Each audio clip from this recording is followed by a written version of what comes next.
17절 말씀은 이제 그 다음에 어떻게 할 것인가에 대한 문제예요.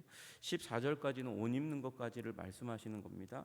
우리 3장 다시 한번 보시면 3장 1절 2절에 우리 위의 것을 찾으라, 위의 것을 생각하라, 그렇게 말씀하셨어요. 계속 우리의 시선이 하늘을 향해 있으면서 위에서 계신 우리 주님께서 우리에게 주시는 귀하고 아름다운 능력과 자원을 계속해서 찾고 구하는 것이, 그리고 무엇을 주실까 생각하는 것이 우리의 자세입니다. 그리고 그 주신 것을 통해서 우리는 우리의 땅에 있는 지체를 죽여야 합니다. 그래서 우리 안에서 계속해서 끌어올라오는 죄성을 제어하고 죽이고 무너뜨리고 무력화하는 일에 힘써야 하는 것이 우리의 신앙생활의 이 방향성입니다. 그리고 또 하나 이제 말씀하시기를 새 사람을 입어라라고 얘기하는 거죠. 계속해서 옷을 입어야 됩니다. 그 옷의 마지막은 우리 어저께 보았던 14절에 온전하게 매는 띠 사랑입니다. 사랑으로 옷을 입어야 됩니다. 그러면 옷 입었으면 다 끝나야 되는데, 그러나 거기서 끝나지 않고 사도 바울은 15절에서 17절까지의 말씀을 통해서 우리에게 세 가지 주제를 이야기합니다. 그것은 하나는 평강이라는 얘기고, 평강이라는 부분이고, 그 다음에 말씀이 우리 가운데 풍성히 거해야 된다라고 얘기하는 것과 더불어서 찬양하는 일에 대해서 얘기합니다. 그리고 그 외에 무엇을 하든지라고 얘기하는 부분까지 이제 얘기하면 사실은 네 가지가 되겠죠. 근데 그 가운데 15절, 16절, 17절 모두에게 다 공통적으로 들어가 있는 단어가 있습니다. 그것이 무엇인가? 감사라는 것이죠. 15절 마지막 부분에 너희는 또한 감사하는 자가 되라, 그렇게 얘기합니다. 그리고 16절에 감사하는 마음으로 하나님을 찬양하고 라고 말씀하세요. 17절에도 하나님 아버지께 그를 힘입어 하나님 아버지께 감사하라 얘기합니다. 이게 우연이겠습니까? 지금 사도 바울은 15절부터 17절까지의 내용 가운데서 옷 입고 살아가는 그 가운데서 우리의 언어 생활이, 우리의 태도가, 우리의 방향성이 항상 감사로 가득 차 있어야 된다라고 말씀하시는 것이죠. 구원받은 자의 언어의 생활은 감사여야 한다 말씀하시는 거예요. 우리가 잘 알지 않습니까? 출애굽의 백성들이 이제 이 홍해를 건너서 광야 가운데 들어갔는데, 그때부터 계속된 것이 불평과 불만이고 원망이었습니다. 원망은 하나님을 향한 것이죠. 하나님께서 행하신 일이 있는데, 구원이 있는데, 사랑이 있는데 하나님께 감사하지 않으니까 하나님께서 징계하시는 일이 일어납니다.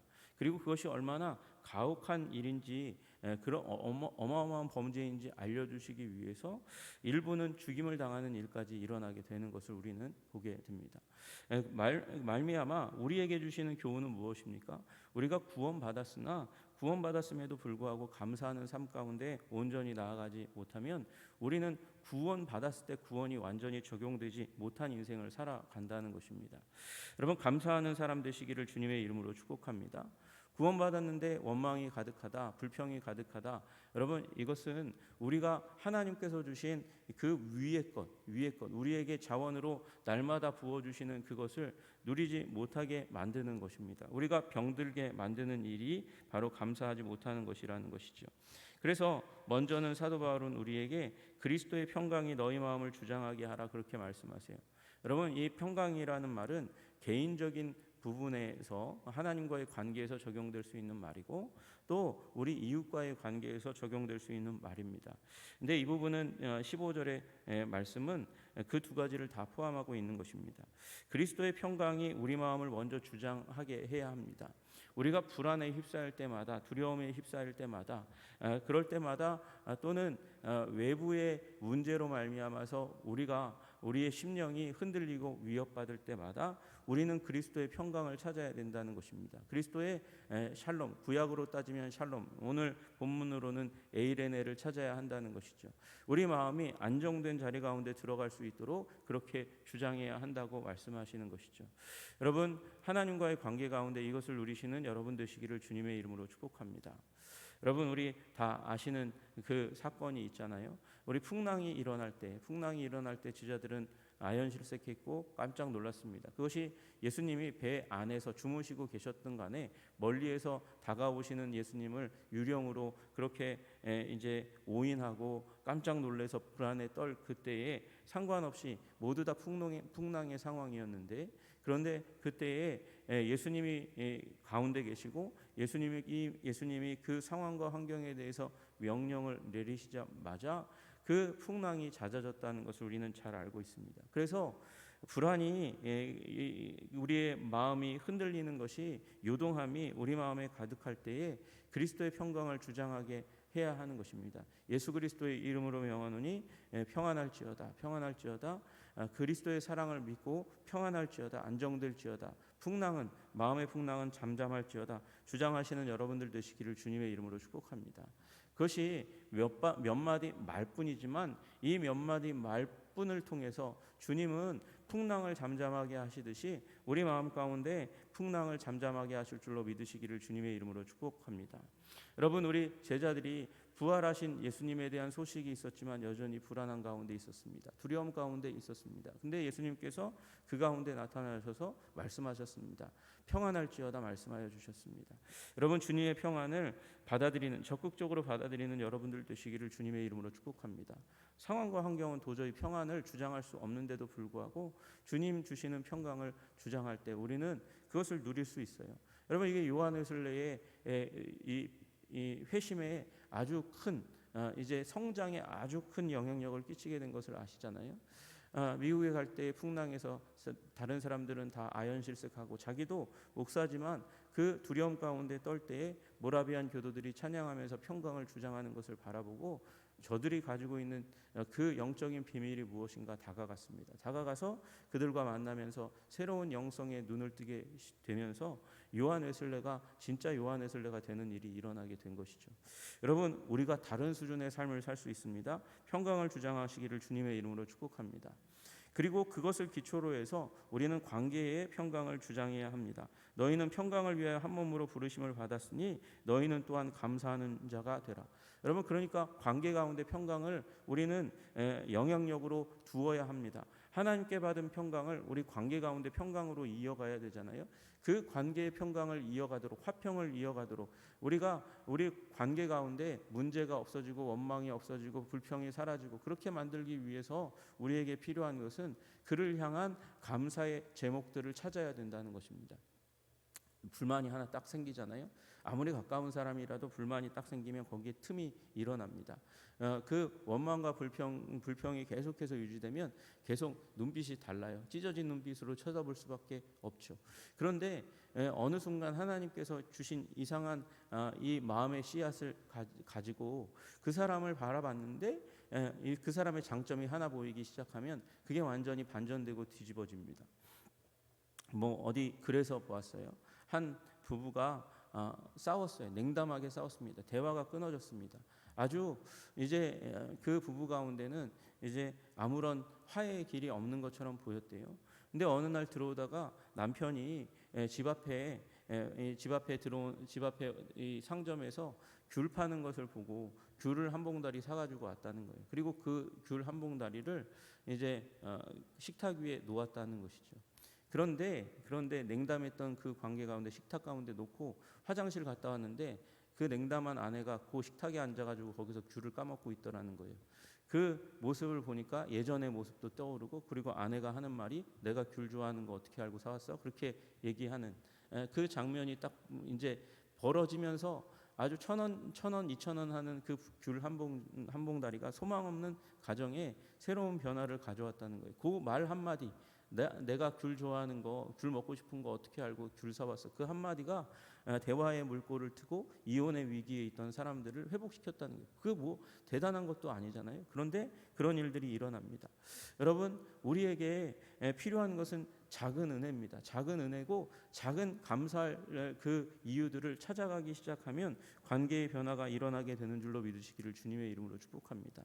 그래서 하나님께 받은 평강을 관계 가운데 평강으로 계속 이어갈 수 있는 길, 감사하는 길이다, 그렇게 말씀하고 있습니다. 또 하나 이제 또 우리 사도 바울은 찬양의 생활에 대해서 말씀하시고 말씀의 생활에 대해서 말씀하십니다.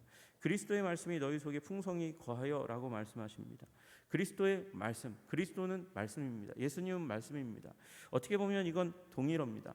그러나 여러분, 그리스도께서 그 일생 가운데 사시면서 우리에게 하셨던 그 말씀, 복음의 말씀이 여러분 예수님의 복음입니다. 그래서 마태복음, 마가복음, 누가복음, 요한복음이라고 하는 거예요. 예수님의 생애를 담은 그 모든 것이 복음입니다. 그 예수님이 나의 마음속에 풍성히 거하도록 하라고 이야기하는 것이죠. 그래야 우리가 교회 생활할 때, 개인적인 영성의 생활을 해 나갈 때 풍성한 삶을 살아갈 수 있다고 말씀하시는 거예요. 여러분, 말씀이 우리 속에 풍성히 거하시기를 주님의 이름으로 축복합니다.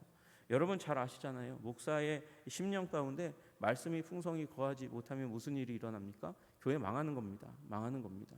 그래서 하나님의 말씀이 우리 마음 가운데, 목사의 마음 가운데 풍성하기를 위해서 여러분 기도하시잖아요. 여러분, 그러나 똑같은 의미로 하나님의 말씀이 우리 신자의 삶 가운데 가득하지 않으면 여러분, 우리 개인적인 영성의 삶을 온전하게 이루어갈 수 없는 거예요. 하나님의 말씀이 우리를 주장하도록, 풍성하게 하도록 기도하시기를 주님의 이름으로 축복합니다. 여러분, 그리고 반대로 얘기하면 그리스도의 말씀이 내 속에 풍성하지 못한데 목사가 말하기 시작하면 교회가 어려워지기 시작하는 것이고, 또 그리스도의 말씀이 그 안에 풍성히 거하지 못하는 사람이 교회에서 말을 많이 하면 교회가 어지러워지는 일들이 일어나는 것입니다. 가정이 어지러워지는 일들이 일어나는 것입니다. 여러분, 그러므로 우리는 위에 있는 사람일수록 더욱더 하나님의 말씀이 풍성히 거할 수 있도록 위해서 기도하고, 내가 하나님께서 신앙의 연륜이 점점 더해지게 하시는 그 상황 가운데서 교회 가운데 직책이 안 맡겨질 수 없잖아요. 맡겨지면 하나님의 말씀이 우리 가운데 가득하도록, 풍성하도록 기도하시는 여러분들, 적용하시는 여러분들 되시기를 주님의 이름으로 축복합니다. 그리고 그 모든 이 말씀이 풍성히 거하는 그 상황 가운데 모든 지혜로 서로 피차 가르치고 권면하는, 모든 사람이 학습의 주체임과 동시에 학습의 대상이 되는 그런 자리가 되어야 된다. 교회는 그런 곳이 되어야 된다. 그렇게 말씀하시는 것이죠. 평생 동안 우리는 서로를 통해서 배우는 존재가 되어야 합니다. 여러분, 하나님의 말씀이 풍성히 거하는 교회, 그리고 피차 가르치는 교회 되도록 그렇게 기도해 주시기를 주님의 이름으로 부탁드립니다. 또 하나, 시와 찬송과 신령한 노래를 부르며 그리고 감사하는 마음으로 하나님을 찬양하라, 그렇게 말씀하십니다. 찬양하는데 감사하는 마음으로 찬양하라는 것이죠. 여러분, 그냥 곡이 나오면, 곡조가 나오면 그냥 따라 부를 수 있다는 것입니다. 무의식적으로 부를 수 있다는 것입니다. 그 의미를 충분히 이해하지 못하고 부를 수 있다는 것입니다. 그러면 감사하는 마음이 생겨날 수 없죠. 그러나 노래를 부르면, 하나님을 향한 찬양을 부르면, 그게 진정한 진심의 찬양이 되면 거기에는 감사가 있을 수밖에 없습니다. 진심으로 찬양하라고 말씀하시는 것입니다. 근데 여기에 왜 시와 찬송과 신령한 노래를 부르라고 그렇게 이야기하겠습니까? 여러분, 이게 다 다른 것이기 때문에 그렇습니다. 여러분, 여기 시는 구약의 시편을 얘기하는 거예요. 구약의 시편을 의지해서 구약 성도들이, 또 이스라엘이 계속해서 이 예배 가운데 하나님을 찬양해 왔습니다. 일상생활에서 하나님께 찬양을 드렸습니다. 시편을 활용해서 그래서 찬양하는 것이에요. 여러분, 그리고 찬송이라는 이 단어는 이 이방인 세계의 신전에서 사용되던 그런 노래들을 포함하는 거예요. 여러분, 이게 이상하지 않아요? 이방인들이 이방 신들을 이 예배할 때 사용하던 그 노래들을 왜 여기다가 집어넣나? 가사를 바꿔서 거기에다 집어넣은 거예요. 곡조는 익숙한 곡조가 있는 거죠. 이방세계, 골로새는 이방세계입니다. 이방세계에 있었던 이들이 자신들이 그 문화, 어렸을 때부터 불러오던 노래의 가락이 있는데 그걸 완전히 버리지 말고 그 가락에다가 예수님을 찬양하는 찬양의 가사를 붙여서 찬양하라고 이야기하는 거죠. 여러분, 우리의 찬송가 가운데서 다른 스코틀랜드의 민요 가락도 들어있고요, 영국의 국가 가락도 여기에 들어가 있어요. 여러분, 그런 국가 가락이 다 있는데 중요하고 좋은 가락을 우리는 버리지 말고 거기에다 집어넣어야 한다고 얘기하는 거죠. 여러분, 어떻게 따지면 우리 국악의 대부분은 우리 민족의 삶을 반영하고 있을 뿐만 아니라 우리 민족 가운데 있었던 여러 가지 신앙의 형태들도 민족의 가락 가운데 담겨져 있어요. 그걸 바꾸지 못하면 무슨 일이 일어나냐면 국악하면 우상 숭배하는 이제 가락이라고 계속해서 머리에 떠올릴 수밖에 없는 거죠. 여러분, 그래서 우리 국악을 사랑하는 사람들 가운데 그걸 하나님을 찬양하는 가락으로 바꾸려고 애쓰고 힘쓴 사람들이 굉장히 많습니다. 여러분, 그런 거예요. 그게 찬송이라는 것입니다.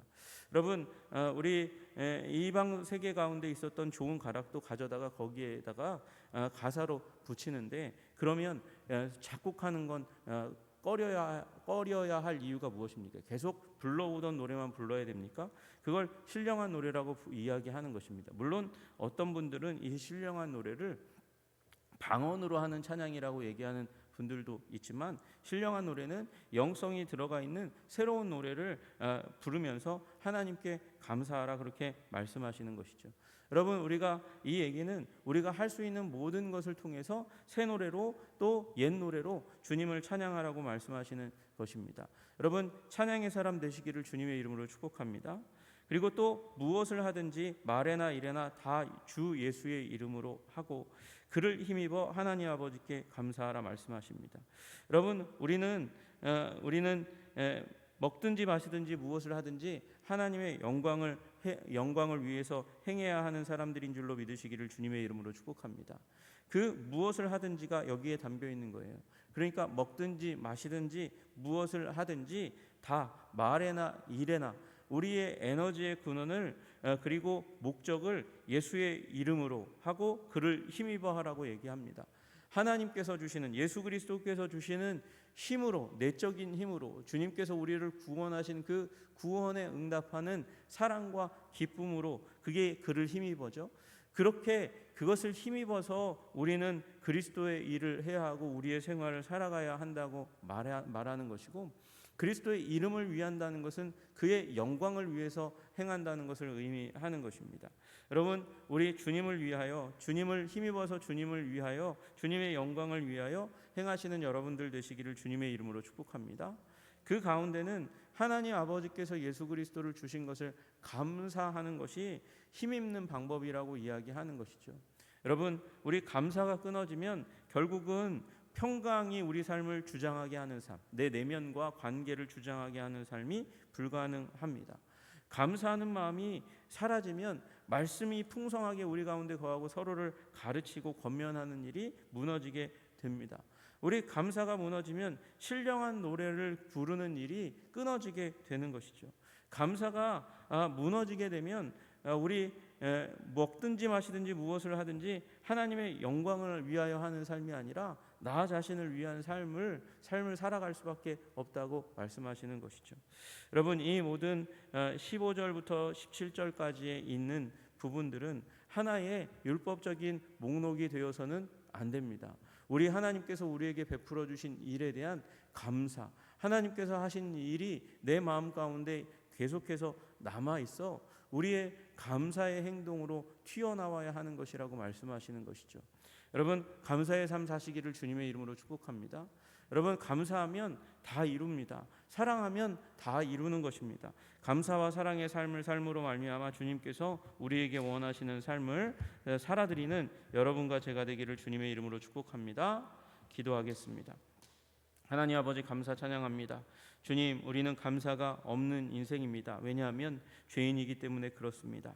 죄인인 우리들을 예수 그리스도 안에서 구원하시고 부르시고 하나님 아름답게 하고 계신데, 하나님 우리의 언어의 끝, 혀의 끝이 감사가 아니라 원망과 불평으로 가득 참으로 말미암아 하나님 우리에게 주신 풍성한 영성 생활의 마침표를 불안정하게 끝내고 있지는 않습니까? 주님, 다시금 감사의 삶을 회복하고 나아가기까지 주님 평강을 주장하고 말씀이 거하게 하고, 그리고 찬양하며 찬미하며 우리의 모든 삶의 동기를 하나님으로 삼아 아버지 감사하는 자들이 될 수 있도록 주님 도와주시옵소서. 우리를 그렇게 변화시켜 주시는 우리 주 예수 그리스도 이름 받들어 기도드리옵나이다. 아멘.